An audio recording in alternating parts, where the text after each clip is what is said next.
अभी मैंने आपको वे आंखें पाठ की वीडियो भेजी थी, तो आपको समझ में आ गई या नहीं, पहले तो बताइए। आ गई। अच्छा, उसमें से कुछ पूछना तो नहीं है? No ma'am. अच्छा, आप ही बताइए कि जब हम मानो तुम्हें स्कूल से 15 दिन का टूर भेज दिया जाए, तो टूर पर आपको किसकी याद आएगी सबसे ज्यादा? घर की। अपने घर की याद आएगी। और मम्मी पापा की मैम, आएगी। अपने पेरेंट्स की, मम्मी पापा की, पापा शाबाश। की। और अपने दादा की, अपने मित्रों की याद आएगी। अच्छा, अपने सबसे बेड की भी आएगी। अच्छे अपनी बेड की भी आएगी। सबसे ज्यादा आराम करने के लिए कौन सा स्थान उपयुक्त होता है? अपना घर। अपना घर। अपना घर, घर में तो बेड होगा, है ना? तो हमारा घर एक ऐसा है जो हमें, चाहे हम कहीं चले जाएं, कितना सुख हमें मिले, लेकिन हमें घर की याद आती है। तो आज बच्चों, घर की याद पढ़ेंगे हम पाठ। भवानी प्रसाद मिश्र द्वारा रचित पाठ है घर की याद। ये आपका शीर्षक निकल गया पूर्ण ज्ञान के आधार पर कि हम आज क्या पढ़ेंगे, घर की याद। पहले मैं इसका थोड़ा सा सार बता देती हूँ आपको कि घर की याद में, इस कविता में कवि ने अपने घर के मर्म को उद्घाटित किया है। जो भवानी प्रसाद हैं, वो जो लेखक इसके कवि हैं, वो असहयोग आंदोलन में जेल में गए थे।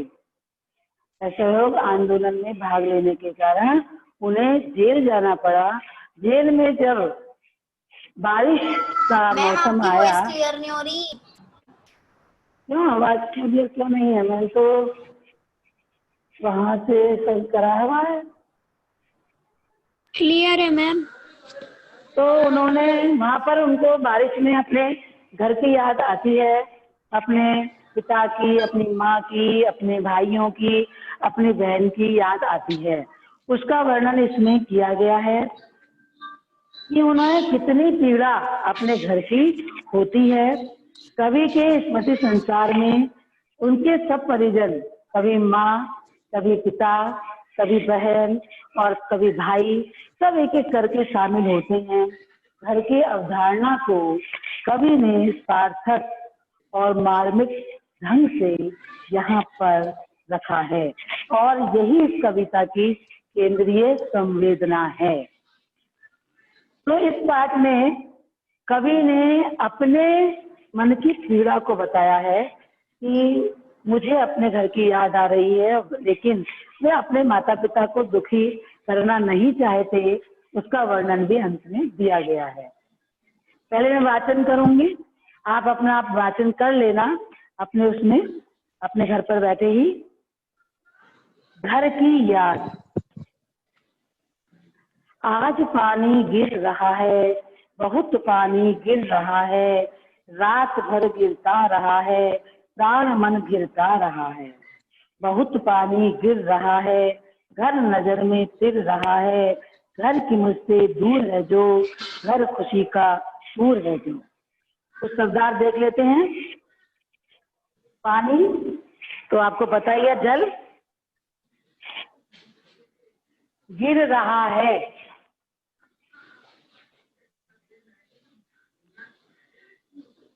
गिर रहा है माने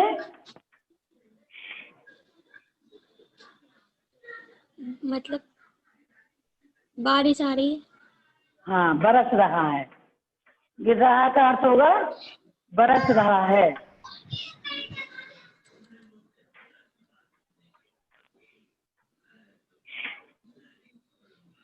गिर रहा है, बरस रहा है, तिर रहा है, तैर रहा है।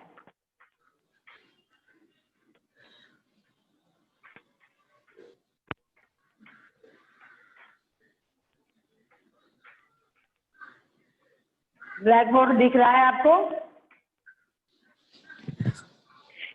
Yes ma'am.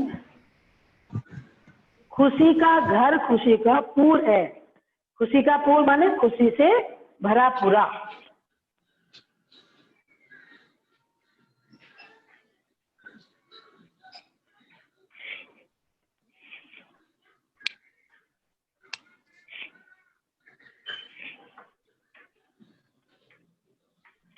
जिस शब्द का अर्थ नहीं आया पूछते जाना। खुशी से भरा पूरा।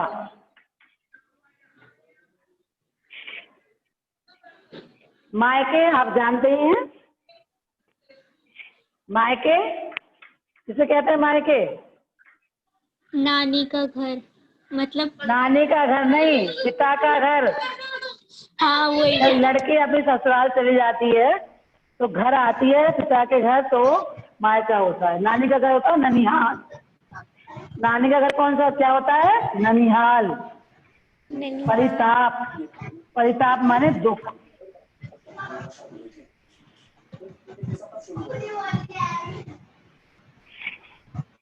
आज पानी गिर रहा है, बहुत पानी गिर रहा है, रात भर गिरता रहा है, प्राण मन घिरता रहा है। प्रस्तुत पंक्तियों में कवि भवानी प्रसाद जेल में हैं और जेल में जब बारिश हो रही है तो उन्हें अपने घर की याद आती है और वो कह रहे हैं कि आज बहुत पानी बरस रहा है। पानी इतना बरस रहा है, रात भर ही बरस रहा है, रात भर बारिश होती रही है और इस बारिश को देखकर प्राण मन घिरता रहा है। मेरा मन, मेरे प्राण घर में ही अटके हुए हैं। मुझे रात भर अपने घर की याद आई है। पानी बहुत गिर रहा है, घर नजर में तिर रहा है। पानी के बहुत बरसने के कारण मुझे अपने घर की याद आ रही है, मानो मेरा नजरों के सामने मेरा घर है। क्यों आ रही है उनको याद? क्योंकि वे पानी में बरसात में मस्ती करते थे। सब बहन भाई मिलकर खूब खेलते थे, कूदते थे, खाते थे, पीते थे, खूब मनोरंजन करते थे। इसलिए वो सब बातें यहाँ कवि को याद आ रही हैं। घर की मुझसे दूर है जो, घर खुशी का पूर है जो। कवि कह रहा है कि घर जो मुझसे बहुत दूर है, क्योंकि आज मैं असहयोग आंदोलन के कारण जेल में हूँ। घर खुशी का पूर है जो, घर तो खुशियों से भरा पूरा होता है, घर में तो प्रसन्नता का ही अनुभव होता है। समझ में आ गया यहाँ तक? आगे चलें? Yes ma'am. Yes ma'am. घर में चार भाई, मायके में बहन आई, बहन आई बाप के घर, हाय रे परिताप के घर। अब कवि को लग रहा है कि मेरे वहां न होने से सब दुखी होंगे। घर में चार भाई। कवि कहता है कि मेरे घर में बहन भाई हैं, चार भाई हैं, चारों भाई घर में होंगे और मेरी बात सुनकर कि उसका भाई जेल में गया है, बहन भी मायके आ गई होंगी, पिता के घर आ गई होंगी, बहन आई बाप के घर, हाय रे परिताप के घर। क्या क्यों कहा है उसने ऐसा? कवि कह रहा है बहन जब अपने पिता के घर आई होंगी तो हमेशा लड़कियां जब पिता के घर आती हैं तो खुश होती हैं, खुशी से रहती हैं, प्रसन्न होती हैं, क्योंकि उनके बहन भाई माता पिता मिलते हैं, अपने मन की बात करती हैं। लेकिन आज मेरी बहनों को लग रहा होगा कि आज वे एक किसी दुखी घर में आ गई हैं, परिताप के घर। आज वे एक दुख से परिपूर्ण घर में आई हैं। आज उनको अपना घर असली मायका नहीं लग रहा होगा, क्योंकि आज मैं वहां पर नहीं हूँ और मेरी सबको याद आ रही होगी, जिससे वे सब दुखी होंगे। घर में सब जुड़े हैं, सब कितने कब जुड़े हैं, चार भाई चार बहनें, भुजा भाई चार बहनें। और माँ दिल पढ़ी मेरी, दुख में वह गड़ी मेरी, माँ की जिसकी गोद में सिर रख लिया तो दुख नहीं से। घर के घर में सब जुड़े हैं। सब जुड़ने का मतलब सब आए हैं। कवि कह रहा है कि मेरे घर में सब आए होंगे। सब कितने कब जुड़े हैं? इतना सभी सब जुड़ते हैं जब घर में कोई खुशी होती है या कोई गम होता है, दुख होता है। आज मेरा वहां पर नहीं हूं मैं, मेरा वहां पर ना होना ही उनके दुखी का कारण होगा, इसलिए सब मेरे दुख के कारण वहां आए होंगे। 4 भाई 4 बहनें, भुजा भाई 4 बहनें। कभी कहता है मेरे 4 भाई हैं, चारों भाई आए हैं, और 4 बहनें हैं, चारों बहनें मेरी बात सुनकर जरूर अपनी मायके आई होंगी, क्योंकि भुजा भाई 4 बहनें। भाई क्या है? रक्षा करने वाले होते हैं, और बहनें प्यार की मूर्ति होती हैं, स्नेह की मूर्ति होती हैं, और भाई अपनी बहनों को सहारा देते हैं। इसलिए कवि आज अपने बहन और भाई सभी को याद कर रहा है। और माँ बिन पढ़ी मेरी, दुख में वह गड़ी मेरी, माँ जिसकी गोद में सिर रख लिया तो दुख नहीं थे। बहन भाइयों के बाद कवि को अपनी माँ की याद आती है। कवि कहता है कि मेरी माँ अनपढ़ है, बिन पढ़ी है। बिन पढ़ी माने अनपढ़। लिखो या आप कर लेंगे। बिन पढ़ी, बिन पढ़ी माने अनपढ़। अनपढ़। मेरी माँ अनपढ़ है, दुख में वह गढ़ी मेरी। गढ़ी माने, गढ़ी का शाब्दिक अर्थ है बंधना। आज वह दुख से पूर्ण होगी, क्योंकि मेरी याद उसे जरूर आ रही होगी, इसलिए वो क्या होगी? दुखी होगी। माँ की जिसकी गोद में सिर रख लिया तो दुख नहीं थे। कवि कहता है कि माँ एक ऐसी है, इतनी स्नेह से परिपूर्ण होती है कि यदि हम उनकी गोद में अपने सिर को रख लेते हैं, अर्थात गोद में सिर रखकर लेट जाते हैं, तो किसी प्रकार का भी संतान को कोई दुख नहीं रहता। माँ की जिसकी स्नेह धारा का यहाँ तक भी पसारा, उसे लिखना नहीं आता जो कि उसका पत्र पाता। पिताजी दिन को बढ़ापा, एक क्षण भी नहीं व्यापा, और अभी भी दौड़ जाएं जो अभी भी खिलखिलाए। क्या कह रहा है कवि? माँ की जिसकी स्नेह धारा, माँ की स्नेह प्रेम की धारा इतनी अधिक है, प्रेम का प्रवाह इतना अधिक है, मुझे लगता है कि वह प्रेम यहाँ तक मेरे पास आ गया है। यहाँ रहकर भी मुझे अपनी माँ का स्नेह मिल रहा है, उसका विस्तार इतना अधिक है। उसे लिखना नहीं आता जो कि उसका पत्र आता। उसकी माँ पढ़ी भी नहीं है, इसलिए कवि को दुख है कि यदि उसे लिखना आता तो उसका पत्र जरूर आ जाता, वह मेरे हालचाल जरूर पूछ लेती। लेकिन दुख की बात है कि उसे लिखना नहीं आता, इसलिए उसका पत्र भी नहीं आया। पिताजी जिनको बुढ़ापा एक क्षण भी नहीं देता। अब उसे अपने पिता की याद आती है कि उसके पिता जिनको अभी बुढ़ापा नहीं आया है, अभी वो जवान हैं, एक क्षण भी नहीं, क्षण माने पल, व्यापा माने व्याप्त होना। एक पल के लिए भी कभी हमें ऐसा नहीं महसूस होता कि हमारे पिता बूढ़े हो गए हैं। हमेशा वो चुस्त दुरुस्त रहते हैं, जो अभी भी दौड़ जाए, जो अभी भी खिलखिलाएं। आज भी वह खूब दौड़ लगाते हैं और खिलखिलाकर हंसते हैं। आज मुझे उन पिता की भी याद आ रही है। मौत के आगे न हिचके, शेर के आगे न बिचके, बोल में बदला बादल गरजता, काम में झंझार रचता। मौत के आगे न हिचके, हिचके माने संकोच करना, बिचके माने डरना, गरजता गरजना, झंझा कहते हैं तूफान। इसको क्या है शब्द आपसे? या आप ऐसे ही कॉपी अपने नोट कर लेंगे आप? मैम झंझा, झंझा, झंझा किसे कहते हैं? झंझा माने तूफान।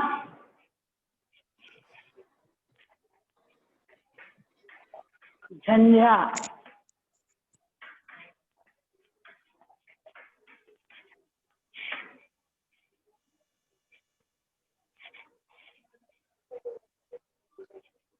तूफान। क्लियर? उनके पिता कैसे हैं? मौत के आगे न इसके। यदि मृत्यु भी उनके सामने आ जाए तो उन्हें कोई भी संकोच नहीं है। शेर के आगे न बिकते। शेर जैसे जघन्य हिंसक पशु को भी देखकर वो डरते नहीं है। इतने मजबूत, इतने सुदृढ़ है। बोल में बादल गरजता। उनका बोल इतना करारा है, ऐसा लगता है बादल गरज रहे हैं। काम में जंजाल रचता, और जो काम करते हैं तूफान की तरह करते हैं, जल्दी जल्दी करते हैं। अर्थात उनके जो पिता हैं वो चुस्त दुरुस्त है और हर काम में सबसे आगे रहते हैं। यहाँ तो समझ में आ गया बच्चों?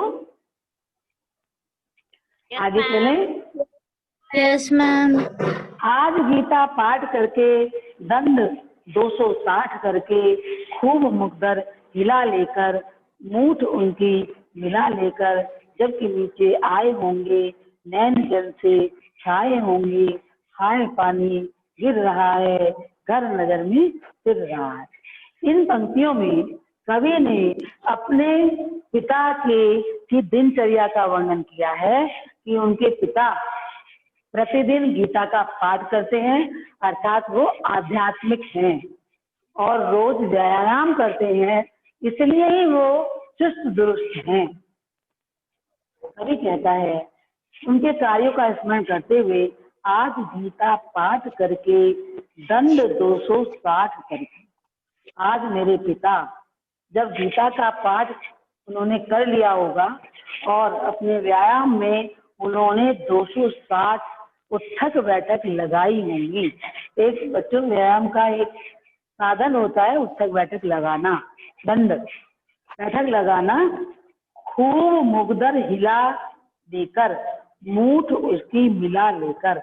मुकदर कहते हैं जो व्यायाम में प्रयोग होने वाला एक साधन है, जो मोटे मोटे होते हैं, ऊपर से मूठ बनी होती है, मूठ कहते हैं सिरा, और उसको ऐसे उठा के ऐसे मिलाते हैं। बहुत भारी भारी होते हैं, दो लिए ऐसे ऐसे उठाया, ऐसे मिलाया, ऐसे उठाया, वो एक व्यायाम होता है।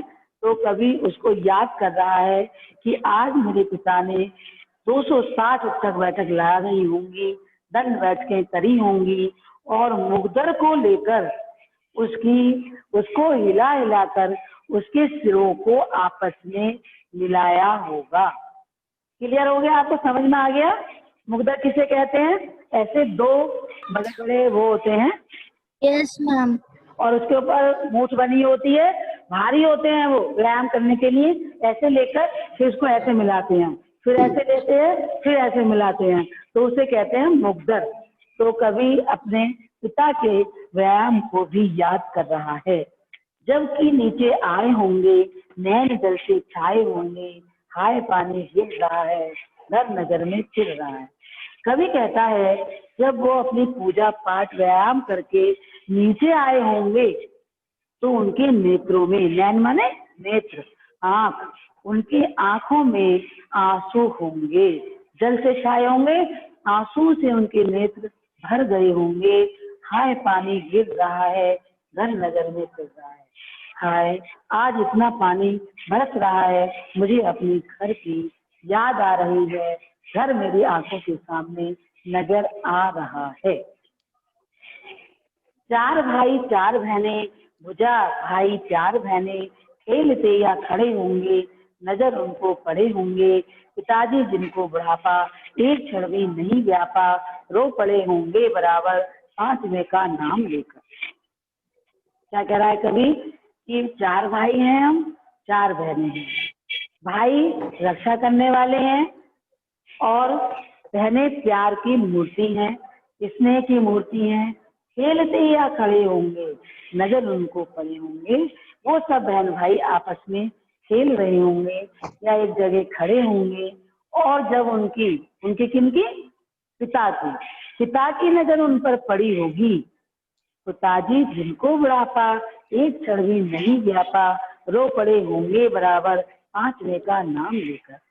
जब वे सब अपने पुत्र पुत्री को वहां देख रहे होंगे तो मेरे पिताजी जिनको बुढ़ापा बिल्कुल नहीं आया है, जो बिल्कुल चुस्त हैं, उनको मुझे न देखकर मुझ पांचवें भवानी का नाम देकर जरूर रोए होंगे। क्योंकि सारे बहन भाई हैं, लेकिन मैं वहां पर नहीं हूँ, मुझे याद करके मेरे पिता जरूर रोए होंगे। पढ़ के देख लीजिए यहाँ से, जल्दी से मैं इसमें से प्रश्न पूछूंगी, फिर आगे का पाठ आपको पढ़ाऊंगी।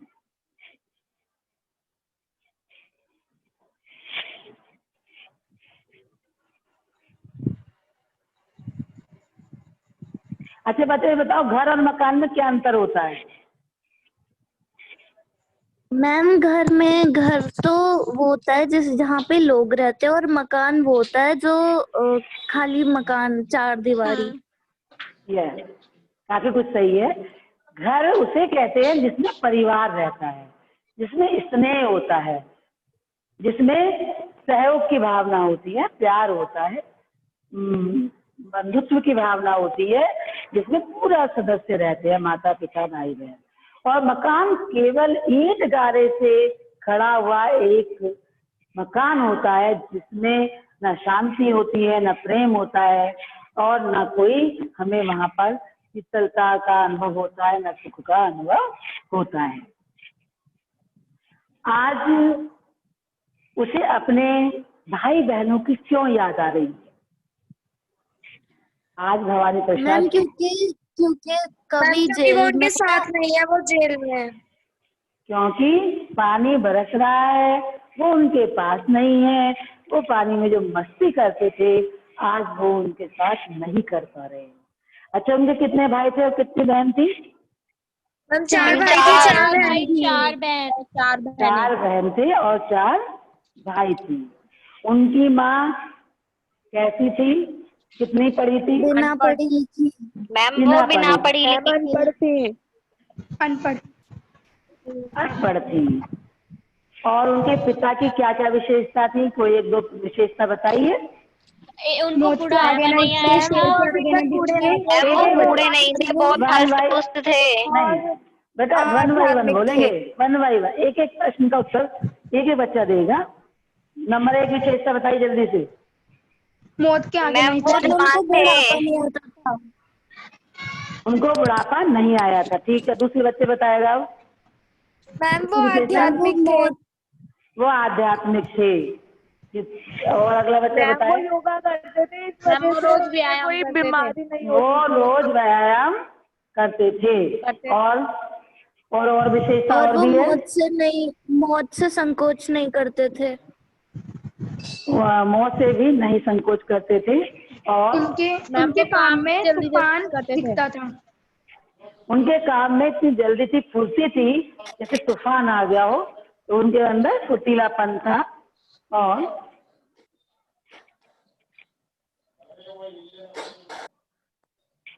अच्छा, वो नीचे जब आए होंगे तो वो क्यों रोए? क्यों उनको आंखों में आंसू आए होंगे? क्योंकि उनका पांचवा बेटा पांचवा बेटा उनके पास नहीं था। जेल में थे। जेल में थे, उनका बेटा उनके पास नहीं था, उनको याद आ। कितना क्लियर हो गया आप सबको? आगे चलते हैं, एक दो खंड और पढ़ लेते हैं।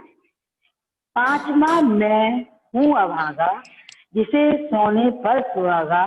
पिताजी कहते रहे हैं, प्यार में बहते रहे हैं। आज उनके स्वर्ण बेटे लगे होंगे उन्हें हैते, क्योंकि मैं उन पर सुहागा बंधा बैठा हूँ अभागा। क्या बताया कवि ने यहाँ पर? मैं पांचवा हूँ, पांचवा पुत्र हूँ। मुझे सबसे ज्यादा प्रेम करते हैं और पिता, क्योंकि वो हमेशा मुझसे प्रेम करते रहे हैं और मुझे सोने में सुहागा मानते हैं। एक मुहावरा है, सोने में सुहागा होना, बहुत अत्यधिक अच्छा होना। हैटे हैते कहते हीन, कम अच्छे। जैसे एक तो प्रमुख होता है, एक गौर होता है, तो उनसे कम अच्छे। सबसे ज्यादा प्यारे कौन थे उनको? भवानी प्रसाद थे। कवि कवि भवानी प्रसाद उनको 5वें पुत्र थे उनके, उनको बहुत अच्छे लगते थे। तो वो कह रहे हैं 5वां मैं हूँ अभागा, जिसे सोने पर सुहागा।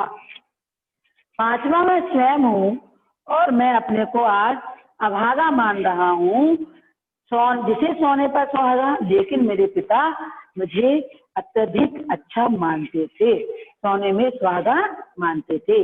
पिताजी कहते रहे हैं, प्यार में बहते रहे हैं। अब तक मेरे पिता मुझे इन सब भाइयों से अधिक स्नेह करते थे और यह कहते भी थे। इसलिए मैं क्या हूँ उनके लिए? सोने में सुहागा। आज उनके स्वर्ण बेटे लग रहे हैं उन्हें हैते। आज उनके जो बेटे हैं सोने जैसे बेटे, मतलब मुझसे कम, मैं तो सोने में सुहागा हूँ। तो आज उनको हीन लग रहे होंगे, गौण लग रहे होंगे, क्योंकि मैं उन पर सुहागा बंधा बैठा हूँ अभागा। मैं सोने पर सुहागा था और आज मैं यहाँ जेल में हूँ।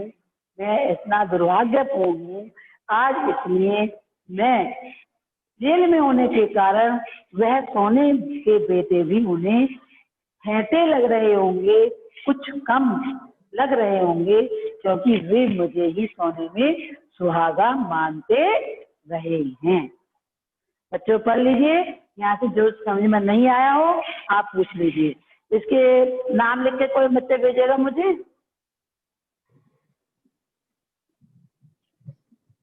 नमस्कार।